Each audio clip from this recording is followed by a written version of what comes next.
ওই সপ্তাহতেই আমার অনেক সমস্যা হয়, ঠিক সেম কাজগুলা করি। আমি নিজে পর্যন্ত হসপিটালে ভর্তি হয়ে আমার স্ত্রীকে এত মারধর করছি আমি।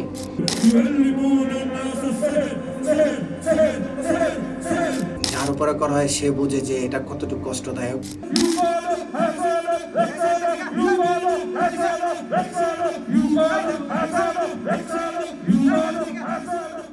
যে ভাইকে এখন দেখতে পাচ্ছেন ওর নাম হলো মুস্তফা। ওনার উপরে আমরা রুকিয়া করার পর ওনার জিন ওনার উপরে প্রসেস হয়। এটি কোরআনের মুজিজা, কোরআনের সামনে আসলে কোনো কিছু টিকতে পারে না আলহামদুলিল্লাহ। এই ভাইটিকে আসলে বিচ্ছেদের জাদু করা হয় তার স্বামী স্ত্রীর মধ্যে। প্রচুর পরিমাণে সমস্যা তার স্ত্রী এবং তার মধ্যে হচ্ছিল তার পারিবারিকভাবে।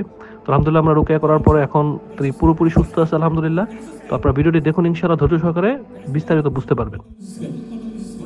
কন্ট্রোল মিলি কেন তুই আইসস কেন শরীরে এমনি আইসস মানে আমার মারবি না তোরা, আল্লাহর দোয়াই দিই তোকে মারবি না। আমার আল্লাহ তো শয়তান, তোর আল্লাহ তো দেখিও শয়তান।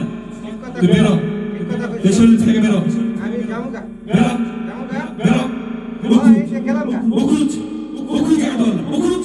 আল্লাহর কসম মারবো না, আল্লাহর কসম আরাবি না আল্লাহর কসম মারবো না। আরাবি না না না না, তোর কে পাঠাইছে? ওগো সাবিস্তি মাঝে ভেজাল লাগাইতে।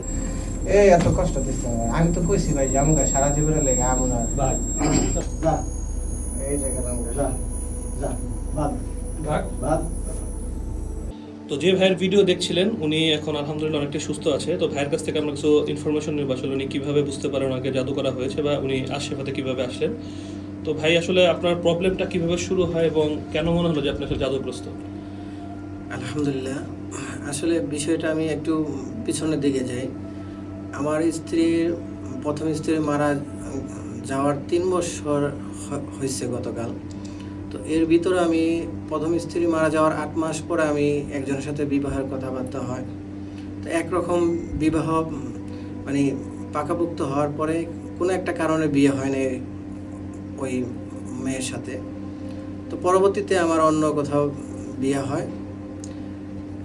বিয়ের ঠিক 1.5-2 মাস পরেই আমার শারীরিকভাবে আমি একটু অসুস্থ ফিল করি, মাথায় খুব যন্ত্রণা ফিল করি, রাত্রে ঘুম আসে না, 3-4 বার জায়গায় উঠেই ভয় পাই। তো কি এর 15-20 দিন পর থেকেই আমার স্ত্রীর সাথে আমার অনেক ঝামেলা হয়, এমনকি ওরে আমি অনেক মারধর করি। পরে আমার স্ত্রী বুঝতে পারে সে এই রুকিয়া বিষয়ে বা জিন বিষয়ে অনেক কিছু মানে আইডিয়া করতে পারছে আমার সিমটম দেখে। তখন বললো যে তুমি রুকিয়া করাও, তোমার মনে হইতেছে কেউ কিছু করছে। পরে তেমন একটা গায়ে নেই আমি। তো আমার কিছু দিনই ভাই ব্রাদার আছে, ওনাদের কাছে আমি বিষয়টা জানালাম, বললো যে আসেন, ঠিক আছে। পরে ওনারা একদিন ডেট দিল, ডেট দেওয়ার পরে আমি যাই নাই। আমার কাছে মনে হইলো যে না, এগুলো মনে হয় মানে স্বাভাবিক বিষয়, এগুলো আমার মাইন্ডের বিষয়, যে হইতে পারে যে কেউ আমার তাবিজটনা করছে।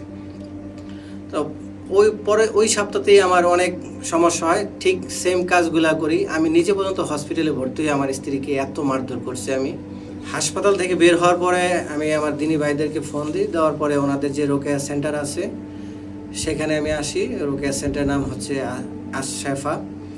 তো সেখানে আসার পর প্রথম দিন মানে মোটামুটি ক্লিয়ার হয় ওনারা, আমি নিজে হই যে আমি পজেস্ট, মানে কেউ আমাকে কিছু একটা করছে।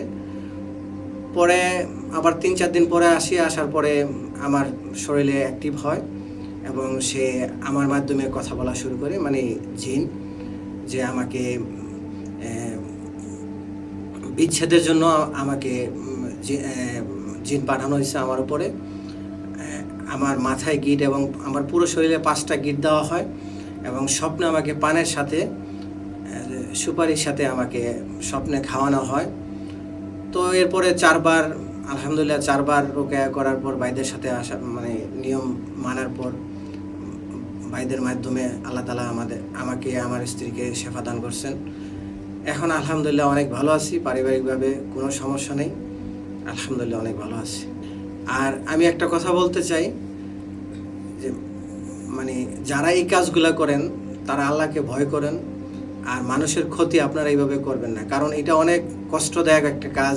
যার উপরে করা হয় সে বুঝে যে এটা কতটুকু কষ্টদায়ক। তো আপনাদের সবার কাছে অনুরোধ করি, যারা এই কাজটা করছেন বা করতে চাচ্ছেন তারা আল্লাহকে ভয় করুন, তারা আখিরাতের চিন্তা করে মানুষের ক্ষতি করবেন না।